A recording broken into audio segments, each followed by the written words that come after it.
Dans ce parc de Lyon, il marche plusieurs kilomètres par jour, aidé par 2 attelles aux pieds et un déambulateur.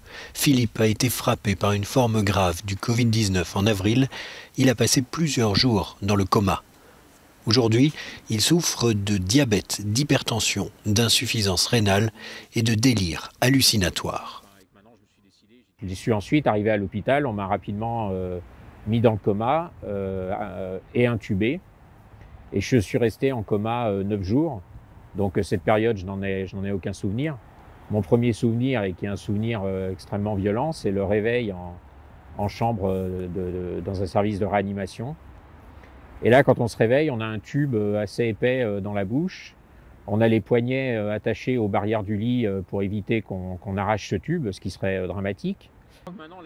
Philippe veut faire de son témoignage un plaidoyer pour la vaccination. Il s'apprête à publier un livre qui raconte son expérience traumatisante. On sait qu'être vacciné, ça divise environ par 10 le risque de vivre ce que j'ai vécu. Donc je me dis que si j'avais été vacciné, peut-être je n'aurais pas vécu tous ces problèmes. Et à parler honnêtement, je ne comprends pas pourquoi tout le monde ne fait pas la queue dès le matin à 7 h pour se faire vacciner, quoi.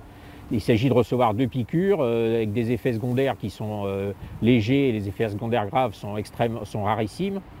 Selon le chef du service de réanimation de l'hôpital Sainte-Camille à Bry-sur-Marne, près de Paris, plus des 2/3 des patients qui sortent de réanimation ont des séquelles physiques toujours présentes 1 an plus tard pour 50% d'entre eux.